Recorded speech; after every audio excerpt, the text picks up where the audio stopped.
Fire and ice. Fire माने क्या होता है और आइस माने क्या होता है?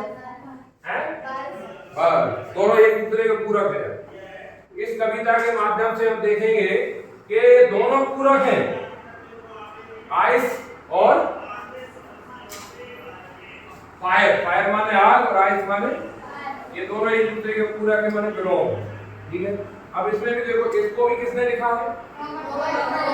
माने इस कविता, इस पोयम को भी रॉबर्ट फ्रॉस्ट ने लिखा है। रॉबर्ट फ्रॉस्ट एक प्रकृति के बहुत अच्छे कवि माने जाते हैं, प्रकृति के साथ उनका बहुत अटैचमेंट रहता है, उनकी पूरी कविताएं प्रकृति से आधारित होती है। ये उन्होंने जीवन को प्रकृति के साथ जोड़ा है कि नकारात्मकताएं दूर करना है मन से आपको, तो प्रकृति के नजदीक चले जाइए, प्रकृति से आप जुड़ जाइए, आपकी नकारात्मकताएं दूर हो सकती है।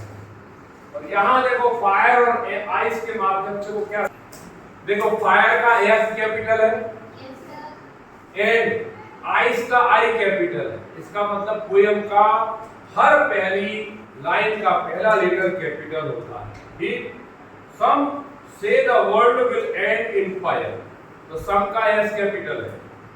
तो सम से कुछ लोग कहते हैं, वर्ल्ड माने पृथ्वी, भूमंडल, विल एंड खत्म होने वाला है, फायर होने वाली है, आग से खत्म होने वाली है। मतलब इतना तापमान बढ़ जाएगा, इतनी ज्यादा तापमान की वृद्धि हो जाएगी कि हमसे सहन नहीं होगी। जब हमसे सहन नहीं होगा तो स्वाभाविक है समाप्त हो जाएंगे। अर्थात पृथ्वी पर तापमान की वृद्धि बढ़ने के कारण जीव जंतु सारे लोग समाप्त हो जाएंगे, ऐसा रॉबर्ट फ्रॉस्ट का मानना है।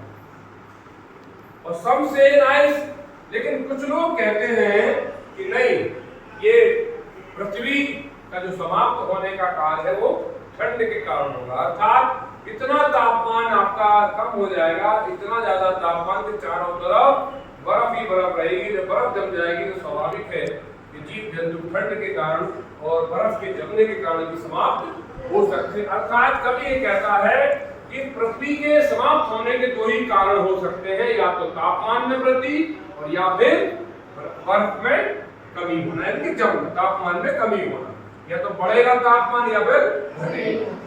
लेकिन इन दोनों को अटैच कैसे करा कवि ने, उसको देखते हैं। फिर कह रहा कवि, from what I have tested of desire I hold with those who favour fire.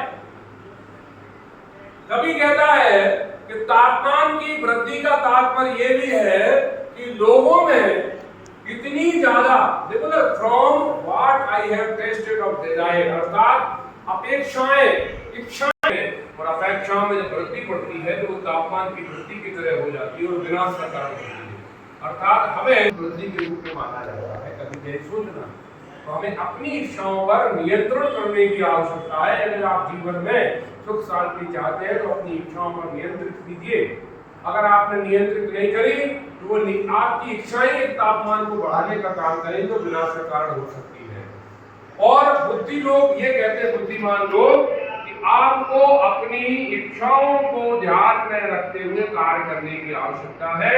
यदि आप चाहते हैं कि पृथ्वी सुरक्षित रहे तो आपको अपनी इच्छाओं पर ही काम करने की जरूरत है।